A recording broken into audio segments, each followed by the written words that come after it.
Over the last month, I spent a couple of weeks in a dojo, training with a friend of mine in a pristine, sterile environment, and I achieved a sort of nirvana. That was no shot. That was so far. I was on stream a few weeks ago, playing the fantastic Quake 3 arena with a friend, when after our match, he reminded me of a game I hadn't thought of in years. Ratz Instagib. A simple, minimalistic Instagib shooter. Instagib meaning that one shot is all it takes to kill. I'd forgotten about the game maybe 4 years earlier because there just weren't enough players, and those who were there were always way too skilled for me to have a good time.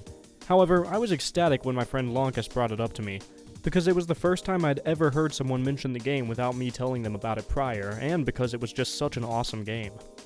The story I'm about to tell will hopefully inspire you and your friends to pick up the game for yourselves, because over the course of a week or two, me and my friend have found something that's pure magic, something no other game could possibly give me. We booted the game up, and as I looked over the settings, I remembered just how focused this game was on bringing the absolute best out of you. You could customize everything from your crosshair to the placement of your view model to the color of enemies to the saturation levels of the map. I remembered that this is a game for pros. What makes that blue? Then, however, I heard that incredible soundtrack kick in, and I remembered that this game isn't necessarily about micromanaging your movement, positioning, or achieving theoretically perfect play. It's about flow state. It's about the ultimate state of zen in a video game. The state you enter when you could swear you aren't even thinking, you're just doing what comes naturally.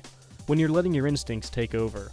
In something like Counter-Strike or Quake 3 or Team Fortress 2, I'm thinking about a ton of different stuff. Enemy positions, what weapons my enemies have, how much time is on the clock, whether it's safe to pursue the objective, when the power-ups or health kits are going to be respawning, whether or not my flanks are covered. It's a fantastic sort of game, but in a game like Ratz Instagib, I'm thinking about two things. Where's the enemy relative to my crosshair, and how sporadically am I moving? These are two variables that can be manipulated with absolutely zero conscious thought. You play for 5 minutes and your instincts will take over. You'll have to look at footage of yourself playing to even remember what you were doing or to analyze your play to any meaningful degree. What this means is that getting better at Ratz Instagib is something that happens completely subconsciously, and therein lies the beauty of the game.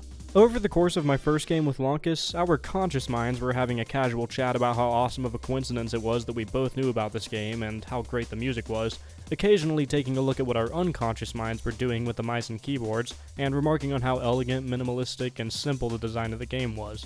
You run, you jump, you shoot, and you blast jump. No switching weapons, no managing power-up spawns, no aiming down sights, no reloading, no armor, no health. Just two rats flying around like lunatics, taking pot shots at each other, subconsciously predicting movements, stringing together rocket jumps with an insane amount of aerial control, steadying our aim, and firing.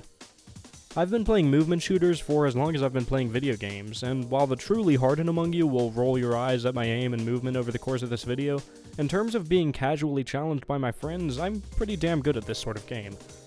By the end of the match, however, Lonkus and I were so absorbed by the zen of flow state that it hardly even crossed our minds that I had won. The in-game stats screen was just a momentary breather between the fragging, a chance to change maps and little more. Well, after another match, then another, then a few more, it was time for me to take a break and get to work on a video. Logging off, I realized that I had won every match we played. We were both having a ton of fun the whole time, just enjoying a casual conversation, the occasional, damn, look at that shot, and the joy of the flow state. But Lonkus had at this point dedicated himself to beating me. This place was so pristine and spotless, a perfect place to test your raw arcade skill with absolutely nothing outside of your control stopping you from hitting or dodging the next shot. It's why I described the game as a dojo earlier. There are no distractions, no unaccounted for variables, just you and your enemy. If you kill me in TF2, it could be because of random bullet spread, random crits, because I was distracted and you backstabbed me, because I had to empty my clip to defend my medic, because lag compensation gave a sniper the advantage over me, because a random pyro hit me with a flare from the other side of the map, damaging me to the point that I was an easy kill, or anything else. If you kill me in Ratz Instagib, however, it's because you landed your shot and I didn't. Purity itself. The perfect simplicity of this game makes it both a fantastic time waster to play over a casual conversation, and the perfect way to see just how skilled you are, and this is what made it into a fantastic training ground for my friend and I. Losing wasn't aggravating, because we were both just messing around, but hitting that perfect shot, or even being hit by that perfect shot, was sometimes so exciting, so impressive, and so good feeling. I can't decide if playing the game is what it feels like to use 0% of your brain or 100% of your brain, but either way it was exhilarating and calming. It was hardcore but casual. It was nerve-wracking but soothing. As we played, I continued to beat Lonkus over and over again, occasionally giving him tips as simple as try to steady your aim when you're mid-air, and try to stay off the ground more, because those are about the only tips you can give in this game. In reality, my only role as a quote-unquote teacher to him was to just give him a challenge to overcome and not go easy on him. See, as much as I hate to use the old phrase, there's really nothing you can do to improve in this game beyond just getting good. Our aim and our movement were just things that had to naturally improve as we played. There was nothing we could do to speed up that process, beyond just playing more of the game. I was too focused on myself to really pay attention to what Lonkus was doing, so while I occasionally noticed small changes in his playstyle, I can say firsthand that as I played, I started subconsciously juking him with subversive movement, taking the path he least expected, giving myself one free attempt at a shot. I found myself gravitating towards high ground as I could fall towards my target a lot faster than they could blast jump towards me. I found myself trying to constantly change the distance between my target and I so that I could keep him from getting comfortable firing from a particular distance.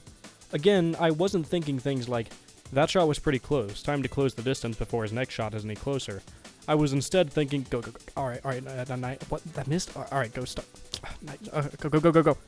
And on the outside, all I was doing was carrying the conversation. Yeah man, 2020 has been so weird.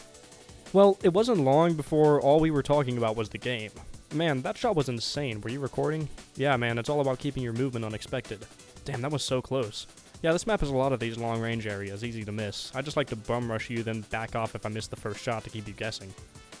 After a few days of playing, we'd both been absorbed by the game to the point where our conscious minds weren't really the ones doing the talking anymore. We were just two unconscious minds sharing information between ourselves, growing in skill with every second. By this point, we weren't having any more games where I'd get to 30 frags by the time he hit 10. We'd been playing for over a week, and all of our matches ended in the 30-20, 30-25 area. Things were getting close. He'd beat me soon, it was just a matter of when. I had to make sure that I gave it my all from here on out. No more stopping in the middle of matches to check Discord, no more looking at my second monitor, or not really paying attention at certain points of the game. He was seriously focused on beating me, and I wasn't going to rob him of his big game by not giving it my all when it happened. Here's a clip from one such game where he could have easily snagged the victory. Just listen.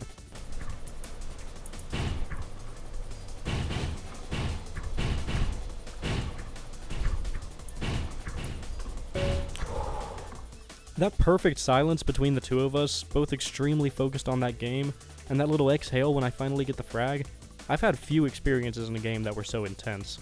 With both of us playing at our absolute best, we were moving like the wind. Almost every kill was some insane, nigh impossible shot. I'd hit the 30 kill goal in 2/3 the time it took me a week and a half earlier, and he'd be right behind me. We'd play for 2.5 hours straight, his score at the end of the round growing closer and closer to mine, before we'd have to call it and pick up where we left off the next day. We got our kills in the form of streaks, moments where one of us just went full psychopath and were untouchable for 30 seconds because our instinct just completely took over, and we found true enlightenment for a brief time. He would kill me 4 times in a row, and then I would kill him 5 times. We were truly neck and neck, and on the brink of so many victories, I would just barely push past him and snag the win. Then one day, after 30 minutes or so of playing, he was so far away from me. He was having a decent game, but I was having a fantastic game. I was, at one point, a whole 7 kills ahead of him. It was completely hopeless. This wasn't going to be the game where he won. Then, when I was at 20 frags and he was at 13, he started doing a bit better. By the time he hit 20, I was only at 23. 7 frags and 3 deaths. By this point, he wasn't razor focused like he was before. He was getting more and more passionate to the point of shouting. He was taking his conscious mind off of the gameplay, giving it something else to do, and with that, his instincts could take over, and he started kicking my ass, getting 3 frags in a row, bringing us to 26-23. And as his conversation with the third member in the voice chat turned into an extreme, passionate rant about his true power, his shouting got crazier and crazier, and the scoreboard slowly ticked its way up to 27-27, then 28-28. I was completely silenced, focused 100% on the game, and he went insane. You think I can't do it? You think I can't do it? Huh? You think I can't do it? What the hell are you doing? You think I can't do it? Oh! Fucking go! Before he'd even processed what he'd done, I screamed in excitement. I promised myself I would be totally quiet when he finally won, and do a gag where I played the Inn's death scene when he finally took me down, but I was too damn excited. This might have been one of the most exciting moments I'd seen in the game all year. After at least 15 hours of play, I made a good enough enemy that Lonkus refined his play, bettered his aim, perfected his movement, and was able to take me down. In Ratz Instagib, as in chess, music, and a million other things, it's pretty tricky to find someone who's at exactly your skill level. It seems like everybody you meet is either way better or way worse, and while I had Lonkus in the palm of my hand for a bit there, through sheer practice in the pristine, refined dojo that is Ratz Instagib 1v1s, we'd finally ended up at roughly the same skill level. We became the perfect opponents for each other. We had, for lack of a less corny phrase, achieved gaming nirvana. This was it. Playing with Lonkus now, after he's beat me a few more times, it's become clear that we've got something genuinely magical. We're both equally challenging to each other, we're both equally skilled, but with different playstyles. This is the most pure competition I've experienced in my life, and I can't wait to play more. Me versus him. No switching weapons, no managing power-up spawns, no aiming down sights, no reloading, no armor, no health. Just two rats flying around like lunatics, taking pot shots at each other, subconsciously predicting movements, stringing together rocket jumps with an insane amount of aerial control, steadying our aim, and firing.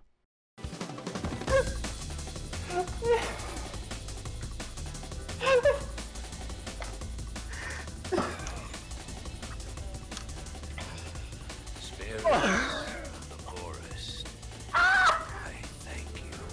Horse, be proud of me. The time has come for a younger generation to rise.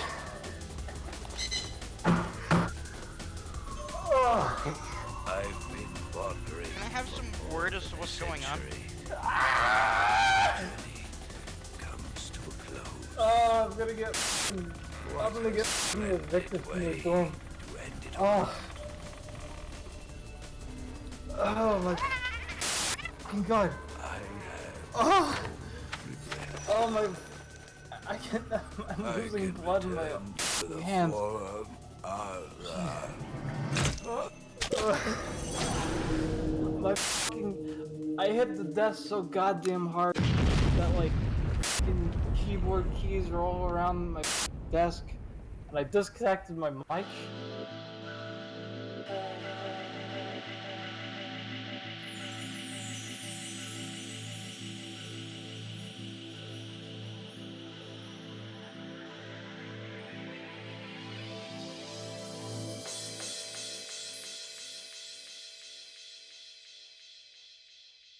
As always, before I see you all off, I'd like to verbally thank my patrons, especially those who are donating $10 or more monthly, such as Ahoy Buoy Polly K, Alex Vanderwood, Almost Dead Again, Andrew Melnick, Arthur D. Gonzalez Martin, Big Time Jim, Colin Gajic, Cooper Sutton, Corbet Godwin, Cosmo Borski, Daniel Christman, Darius Fazier, David Kaiser, Duncan Bristow, Fralem, Jack Eisenberg, Jano, John Strange, J.P. De La Torre, J.W., Max Spinning, Mixer Rules, Money and Muses, Patio Furniture, CeeLo, Silver Silence, Vladimir's Nordholm, Wolf HD, and Young Master Pig.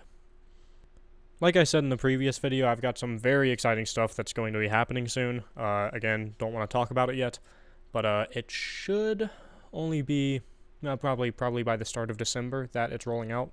Don't hold me to that though. I don't know why you would, because you don't know what it is, but anyways, happy November.